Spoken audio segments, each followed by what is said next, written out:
And we are grateful for you tuning in tonight. We've got a great show, I think, and we're going to answer a lot of your questions. These people aren't going to be able to hide from justice.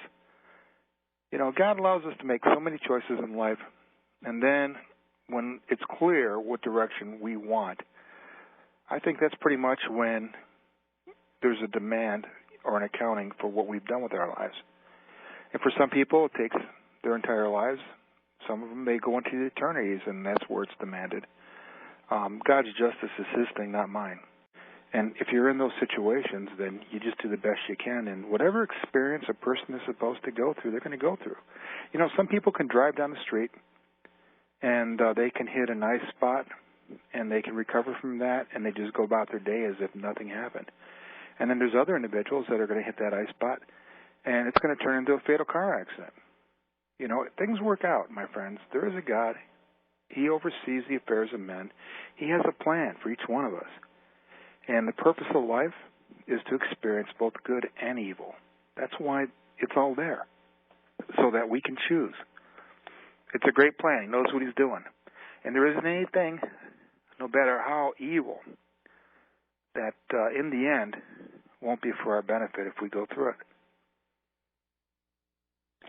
Now, the one thing I want to talk about now is I want to get into helping you to understand a little bit about the nature of evil. I haven't really done this lately, and I need to, because I think it's important to understand what's going on in Scotland and everywhere else. Now, when you go back to the beginning, we're going to talk a little bit about history right here. If you go back to the beginning, at least written history, there's two periods that we can talk about. One is the flood, which, by the way, is a universal ideal. Every society recognizes that there was a flood that took place. And the period before the flood is known as the antediluvian period. And during that time period is when most scholars believe Atlantis existed. And pretty much everybody that has studied Atlantis recognizes that it was destroyed by water, so by the flood. Now, on the same line, whenever you have one extreme, you're always going to have the other. But let's talk a little bit about Atlantis. Atlantis as a society was idealized by Plato, and you can read it in his dialogues. And this is also the ideal of the global elite. This is what they want to create for us. Atlantis was known for its perfection of technology.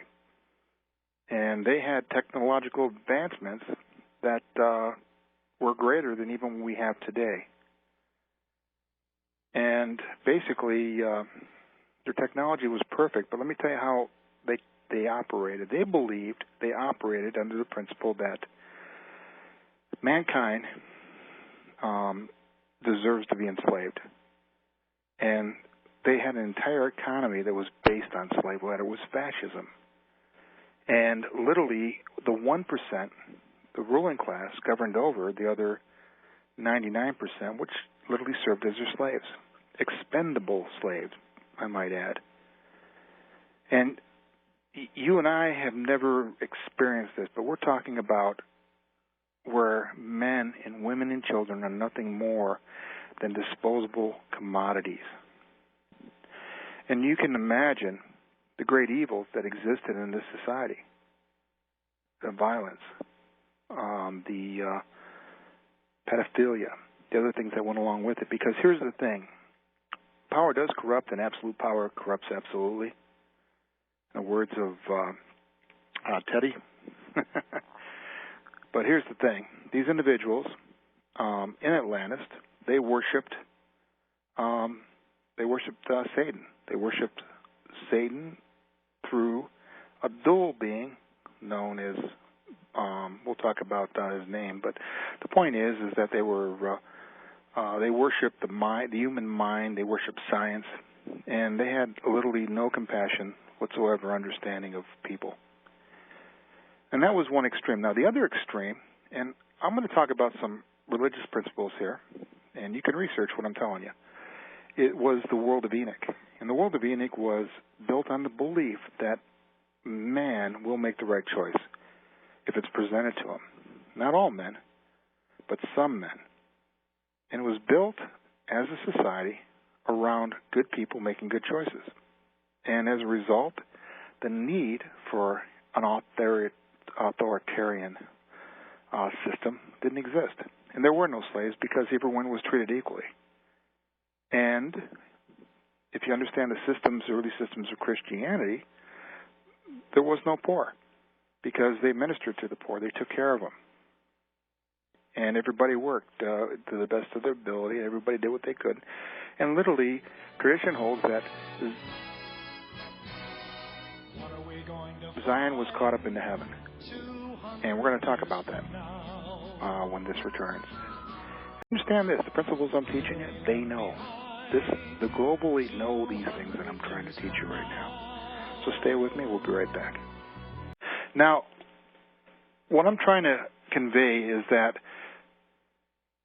Enoch's world was separated from this world, and you can validate or verify all this. This is all in early, Christian and Judeo documents, and also it's been verified through other different sources. But the point is this world of Enoch was separated from our world, and tradition holds that it will be brought back together with this world in the end days. And there's people that look for planet Nibiru or planet X or whatever they want to call it.